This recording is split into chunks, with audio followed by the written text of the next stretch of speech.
We have learned the concepts and the usages of Kanban cumulative flow diagram.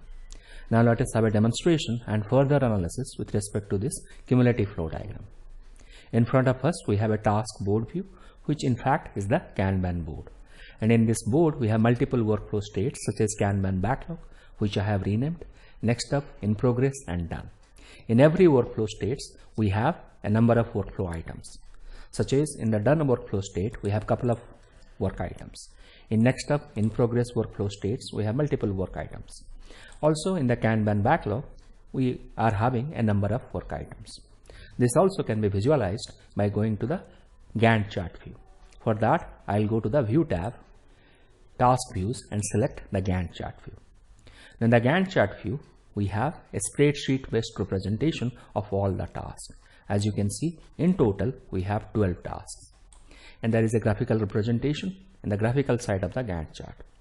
Also here you can see the percentage complete, which I have added separately to this Gantt chart view. Now let us analyze the cumulative flow diagrams that we have created. First a demonstration, and whenever needed I'll have some more analysis. So for that I'll go to the Report tab, View Reports group, and here we can select the custom command, and this custom command will show us these two reports that we have created so far. You can also see these reports by going to the Recent command. Here also you can select the reports. Now I'm going to go to the custom command and I'm going to select the first report, that is Kanban cumulative task flow report. So this is what we have already seen. As you can see, we have two fields available here, which can be seen by selecting the chart, and it is coming in the right as the field list available. So the field list, as you can see, we have selected remaining actual task and remaining task. The remaining actual tasks are blue color coded, whereas the remaining tasks are orange color coded. Now, as on the status date, which is 19th of September, which can be also seen by going to the Project tab, Status Group, Status Date, that is 19th of September. As on the 19th of September, we have 10 tasks remaining actually, and after that it is parallel to the time axis, because after the status date we do not have any tracking. As we do not have any tracking, of course it is going to be parallel to the time axis. Next is the remaining task. The remaining tasks are orange color coded. So here you can see it is starting with 12 tasks together, as we saw some time before in the Gantt chart view. We have 12 tasks, and finally it is falling to 0. So as on the status date, which is 19th of September, we have 8 planned tasks. That means 8 tasks should have remained, but actually we have 10 tasks remaining. That means we are not progressing faster as expected. But this cumulative flow diagram does not show you in which workflow state we have a problem, or we have a bottleneck, or we have an issue. We have multiple workflow states, and that we have to determine. For that we have another cumulative flow diagram. For that I'll go to the Report tab, View Reports, then Custom Reports, and here I'm going to select the first one, which is Kanban cumulative board status report. Now the Kanban cumulative board status report gives you the cumulative flow diagram for all the board column states. So this diagram looks quite complicated at first glance, but it is not actually really that complicated. As you understand, you can easily interpret and analyze this kind of charts. So here I'm going to select the chart area, and as I select it, as you can see, the field list is coming up. In case the field list is not coming up, you can right click and say hide or show field list here. Now in the field list we have again the remaining task and the remaining actual task. These two fields are there. Here filter is active task, grouping is by board status, and the outline level is level 1. Now let us analyze. So as you can see, we have with respect to the board status, next up Kanban backlog, in progress, and done. For done we have remaining actual task as well as remaining task. So remaining task is in blue color coding at the bottom of the chart. Just above it we have remaining actual task. So it looks to be progressing well. Then we have just above it, that is just above these two chart areas, we have in progress in yellow color coding, that is for remaining actual task, and in progress remaining task, which is slightly grayed out. So this looks not that bad. Let us go one level up. So that is for the board status Kanban backlog remaining task and board status Kanban backlog remaining actual task. Now the remaining actual tasks are green color coded, whereas the remaining tasks are blue color coded. Now here we have a problem. How do we know?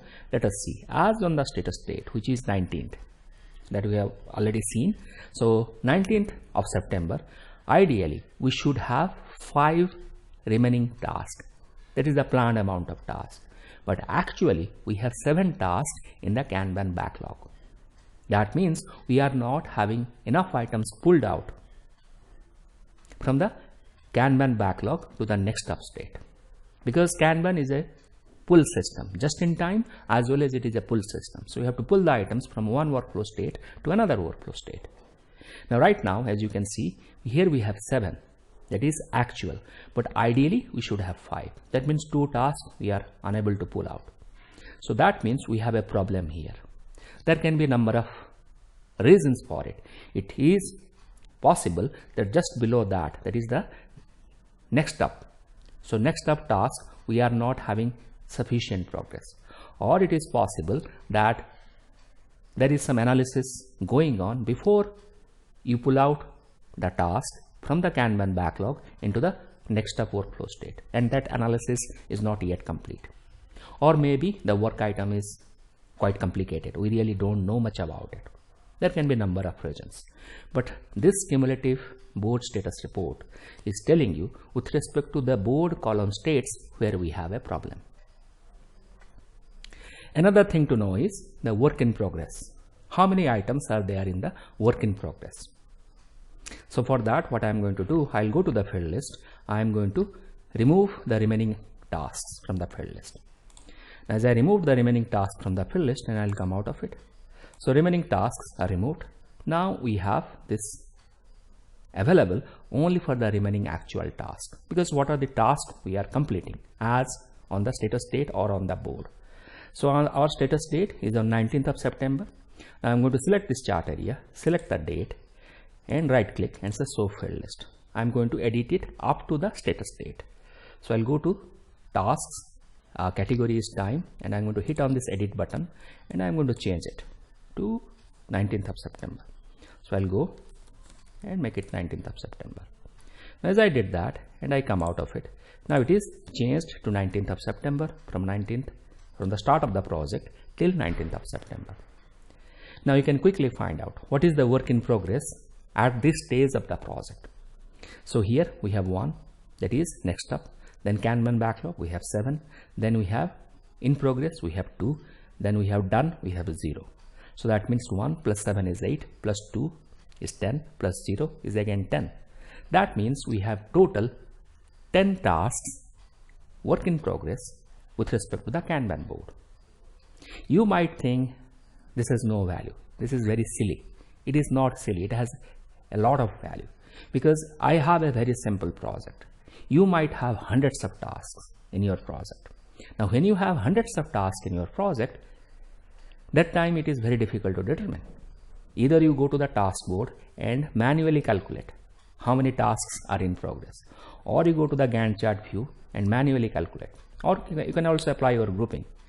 But here visually you are immediately finding out how many tasks are in progress.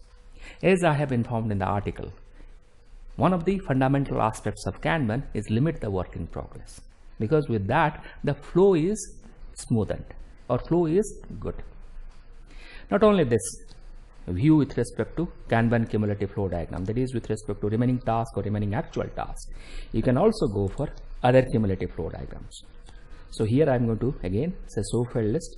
We have multiple fields, such as I can go to cost and I can select the actual cost or the cumulative cost. Then we can go to work field as well. Here we can see cumulative actual work, cumulative work. This also we can analyze what is happening with respect to this particular project in a cumulative flow diagram. As I have informed earlier, Kanban, the emphasis is managing the flow, because Kanban doesn't have an iteration. So you do not have a hard stop. After 2 weeks or 4 weeks, you have to deliver. The delivery is on demand. You have capacity, you have the team member available, then start doing the work and pull the items from the backlog, start planning and deliver on demand. So because you do not have a hard stop, That is, at the end of the iteration, you have to deliver. The importance is more with respect to the flow of work. That is, flow of work on the various workflow states of the board. MS Project, with its agile features, which includes Kanban features, gives you that power to manage such kind of flow diagrams and understand the intricacies and the deeper meaning associated with it. I hope with this video you understood how cumulative flow diagrams are created, interpreted, and analyzed.